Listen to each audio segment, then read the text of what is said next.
यह कर्मों का फांस हमारे मन के जो संस्कार हैं, हमारी वासनाएं हैं, वैसे ही हमें मार रही है। जिस प्रकार धीवर कहते हैं मछली मारने वाले को, उसको केमड़ भी कहते हैं। तो जिस प्रकार जाल बिछा करके मछली को पकड़ करके मारते हैं, ठीक ऐसा ही जीव अपने कर्मों के फांस में फंस करके मरे जा रहे हैं।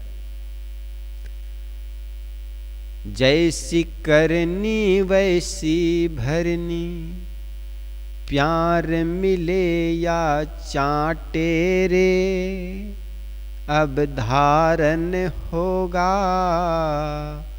अरे कोई कारण होगा। जिंदगी में जैसे हम करते हैं वैसे कर्मों का फल हमको मिलता है। सकाम भावपूर्वक अगर कोई कर्म करेंगे तो कर्म हमारे लिए बंधनदायी होगी, और निष्काम कर्म करेंगे तो हमारे लिए वो कल्याणकारी होगी, वो हमें बंधन नहीं बनाएगा। सत्संग, स्वाध्याय, सदग्रंथों का अध्ययन, संत महापुरुषों का संगत करना, ये निष्काम भाव है। सेवा, स्वाध्याय, साधना निष्काम भाव पूर्वक करें। कुछ पाने की चाहना मन में रहती है और वो चीज नहीं पाओगे तो मन में बार बार खटकेगी, मैं इसके लिए किया, वो चीज मिली नहीं। लेकिन किसी भी चीज को समर्पित होके करते हैं, गुरु को, इष्ट को, तो मन में बड़ा धैर्य होता है, चलो किए तो सही। गुरु की ऐसी कृपा नहीं हुई, भगवान की ऐसी कृपा नहीं हुई।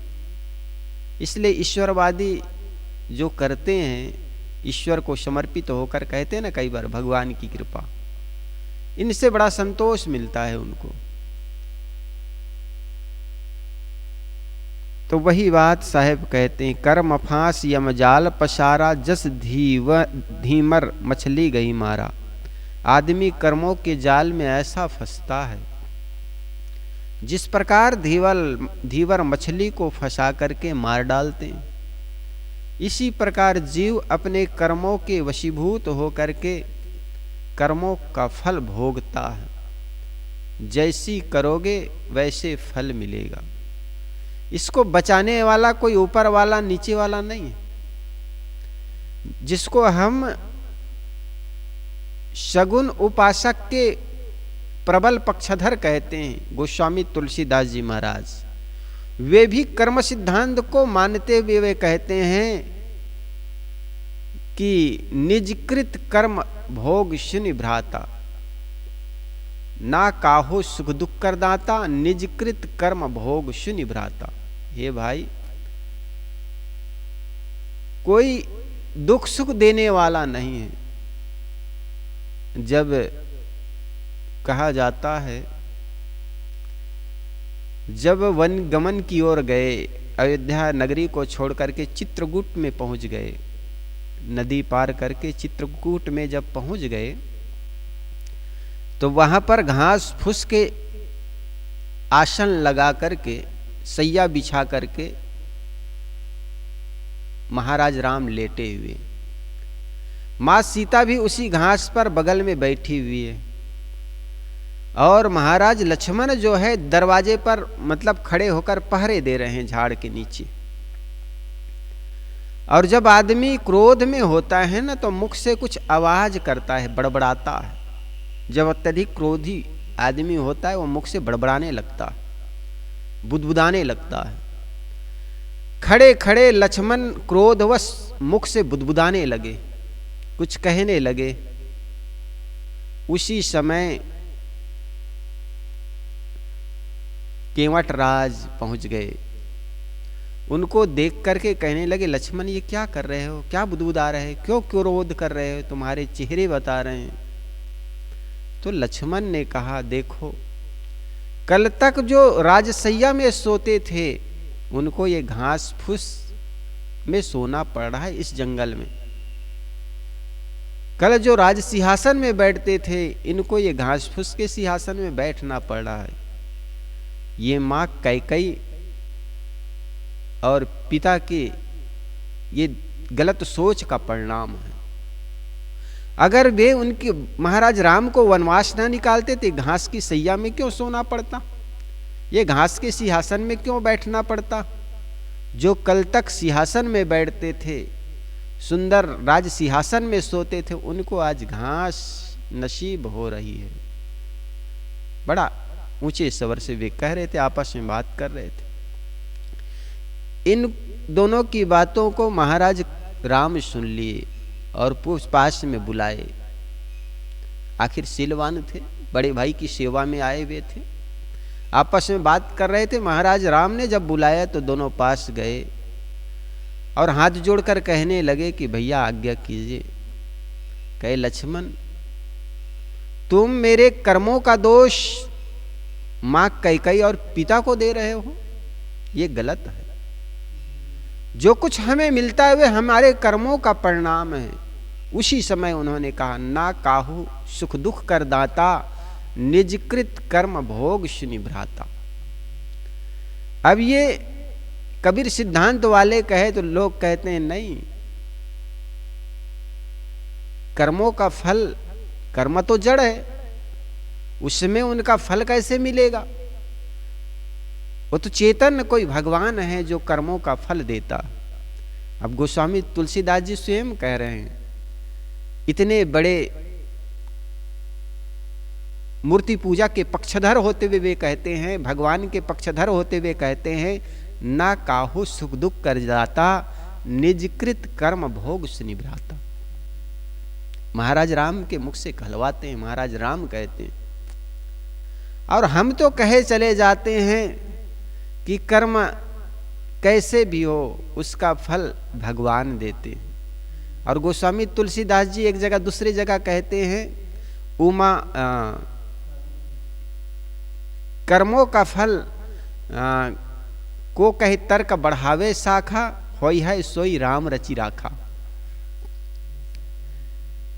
कि कर्म तुम जो भी करते हो उसका फल नहीं, बल्कि ईश्वर की जैसी इच्छा होती है, भगवान की जैसी इच्छा होती, राम की जैसी इच्छा होती, वही होती है।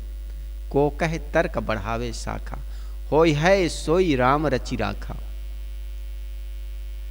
लेकिन ये पंक्ति को भी काटते हुए गोस्वामी तुलसीदास जी ने कहा, नहीं ऐसी बात नहीं है, बल्कि कर्म प्रधान विश्व रचि राखा, जो जस करे सो जस फल चाखा। ना काहो सुख दुख कर दाता, निजकृत कर्म भोग सुनि भ्राता। हरिद्वार में एक संत हुए पथिक जी महाराज, वे भी बहुत अच्छे पारक सिद्धांत की भांति वे भी कहते हैं, जीवन में जितने दुख दिखते हैं निज दोषों के कारण हैं, जिनमें इतना ज्ञान नहीं वे दोष मिटाना क्या जाने। जिस व्यक्ति को ये पता ना हो कि हमारे कर्मों का फल हमको ही मिलता है, वो कर्म क्यों मिटाएगा, क्यों कर्म अच्छा कर्म क्यों करेगा। वही आदमी अच्छा कर्म करेगा जिनको ये पता हो कि हमारे कर्मों का फल हमको मिलता है, कोई देने वाला कोई दूसरा है। ये भाव अगर रखता है तो आदमी उस दूसरे को ही खुश करने में लगेगा। जैसे मान ले अधिकतर लोगों की एक मान्यता है कि हमको सुख और दुख भगवान देते हैं, तो हम भगवान को ही राजी करने में लगेंगे, हम अपने कर्म सुधारने में क्यों लगेंगे। जो और यही कारण है कि आज मंदिरों में भीड़ लगी हुई है। अधिकतर लोगों की ये मानस में बैठी हुई है कि हम जो कर्म करते हैं उसका फल हमको नहीं मिलता है। क्यों ऐसा सोचता है? क्योंकि इसीलिए ऐसा सोचता है क्योंकि हमने कर्म तो किया सफलता के लिए, लाभ के लिए, हम अपने जीवन को उठाने के लिए, लेकिन असफल हो गए, नीचे गिर गए, हानियां हुई, इसका मतलब देने वाला कोई दूसरा है। ये सोच करके हमने भगवान की कल्पना कर दी, कोई ऊपर वाला देता है। और इसको पुष्ट करने के लिए बहुत से धार्मिक ग्रंथों में भी लिख दिया गया है, होई है सोई राम रचि राखा, को कह तर्क बढ़ावे शाखा। है कि नहीं?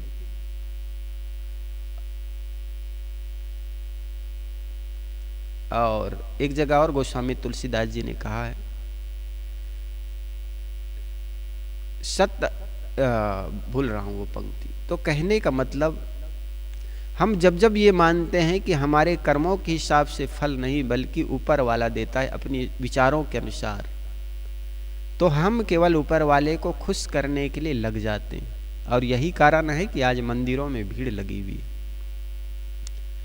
कहीं न कहीं आदमी को अपने कर्मों का डर है, हमने गलत कर्म किया, हमने पाप किया, और भगवान को खुश कर देंगे तो उसके परिणाम हमें अच्छा मिल जाएगा, लोभवश।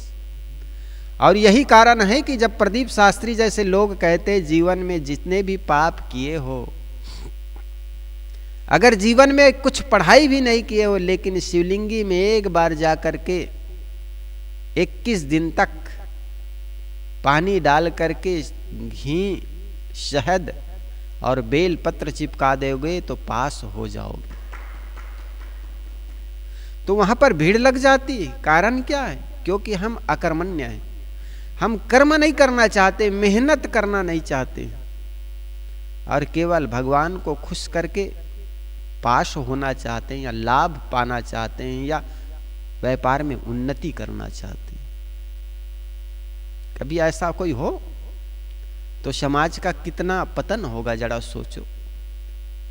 गांव में एक सरपंच होता है, और सरपंच जिस व्यक्ति से खुश हो जाता है, वो उनके घर के हर काम कर देता है, मकान का पट्टा बना देता है, जमीन को उनके नाम में करा देता है, उनके घर के सामने का सड़क अच्छा करा देता है। तो दूसरा लोग बड़े नाखुश होते हैं। क्यों नहीं होंगे? क्योंकि सरपंच या मुखिया है वो गांव भर का होता, इसलिए गांव भर के लोगों के बारे में हित सोचना, गांव के उत्थान के बारे में सोचना गांव के मुखिया का कर्तव्य बनता है। लेकिन वो व्यक्ति जो उनको खुश किया, उन्हीं के बारे में किया, उनके ही घर के बारे में, उनके ही घर के उत्थान के बारे में, तो अन्य लोग तो नाखुश हो गए। ठीक इसी प्रकार अगर किसी परमात्मा ने सृष्टि बनाई तो पूरी सृष्टि के बारे में वो सोचेंगे। अगर कोई व्यक्ति उनके लिए मिठाई चढ़ाता है, पुष्प फूल चढ़ाता है, प्रशंसा के गीत गाता है, उनका ही काम करे, उनके ही झोली में सुख ही सुख डाले, तो अन्य लोग दुखी नहीं होंगे क्या? और अन्य लोग दुखी हुए तो ये सृष्टि सुखमय कहां होगा फिर?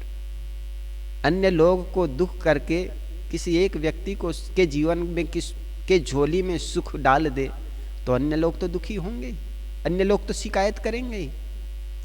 तो ऐसा कोई भगवान नहीं।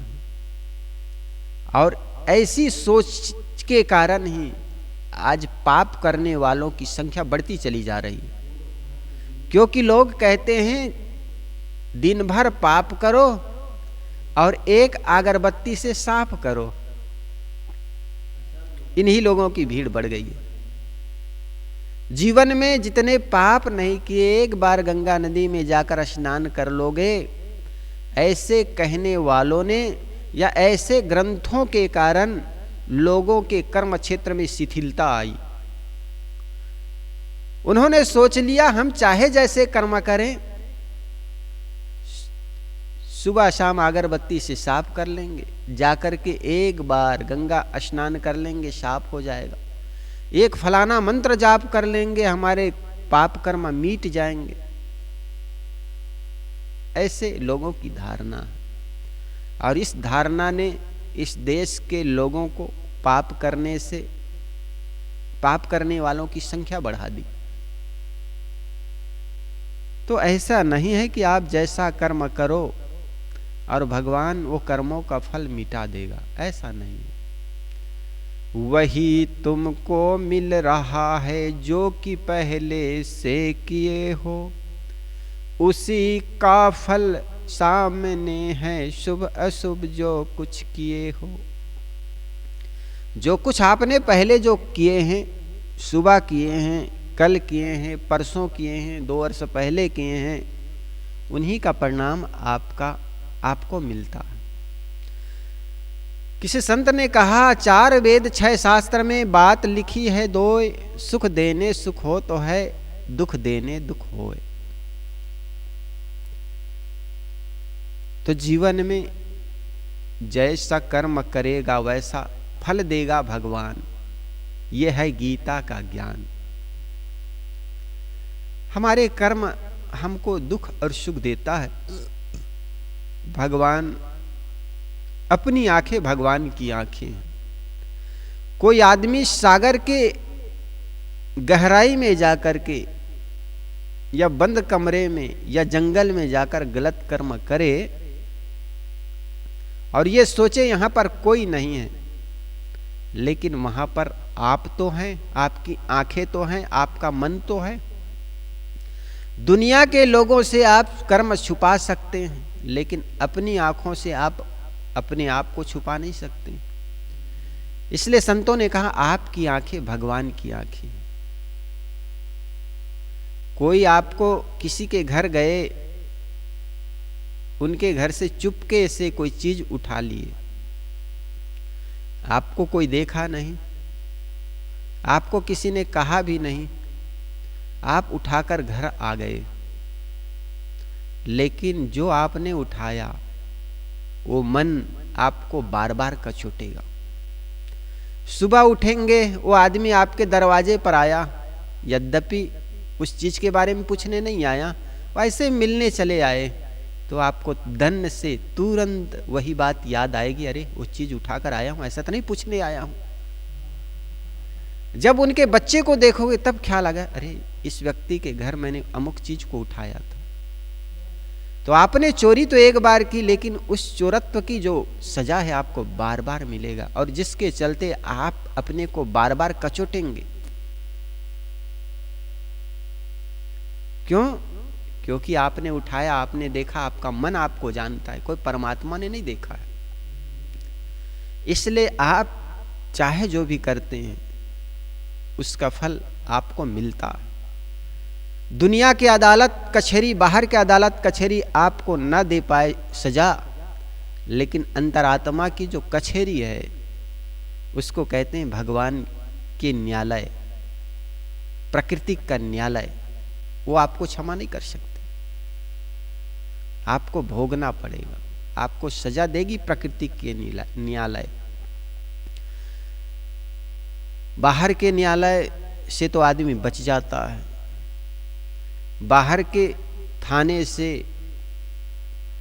कोर्ट से बच जाता है, उल्टा सीधा न्याय होता है। आजकल बलात्कार करने वाले, चोरी करने वाले को भी अच्छे अच्छे वकील मिल जाते हैं। इस भारत भूमि का बड़ा दुर्भाग्य है। जानता है इस आदमी ने गलत किया, लेकिन वकील कहता नहीं आपको जितवा देंगे। चोरी करने वाले को, बलात्कार करने वाले को जिस दिन वकील नहीं मिलेगा, उस दिन देखना चोरी और बलात्कार करने वालों की संख्या घटती चली जाएगी। ये गांव का छोटा सा किसान पड़ोसी को जान जाता है ये आदमी शराब पीता है, तो उनसे व्यवहार करना छोड़ देता है। और जिस वकील को कहते हैं ये एजुकेटेड है, ये पढ़ा लिखा है, ये न्याय करेगा, लोग उस पर विश्वास करते हैं। लेकिन वही वकील जब व्यभिचार व्यक्ति को, चोर व्यक्ति का वकालत करने लगता है, तब मान आहत हो जाता। एक अनपढ़ किसान, एक अनपढ़ आदमी गांव का, वो जानता है ये आदमी गलत करता है, तो उनसे व्यवहार करना छोड़ देता है। साहब, ये आदमी शराब पीता है, ये आदमी चोरी करता है, उनसे व्यवहार नहीं करता, ये भी बेचारी, इनका नियत खराब है, उनसे व्यवहार करना छोड़ देता है। एक अनपढ़ आदमी जानता है। लेकिन आप जिसको वकील कहते हैं, पढ़ा लिखा वकील, वो वकील नहीं, पढ़ा लिखा बिल्कुल बैल है, जो जानता है ये गलत है, तो भी वो गलत आदमी का सहयोग करता है और जितवा भी देता है। इस देश का दुर्भाग्य है, होना उल्टा चाहिए। जिस दिन पता चल जाए ये व्यभिचार है, चोरी है, चोर है, बलात्कारी है, ये घूसखोर व्यक्ति है, या ये गलत है, और उसको जिस दिन वकील मिलना बंद हो जाएगा, उस दिन घूसखोरी, बलात्कारी और चोरी करना घट जाएगा।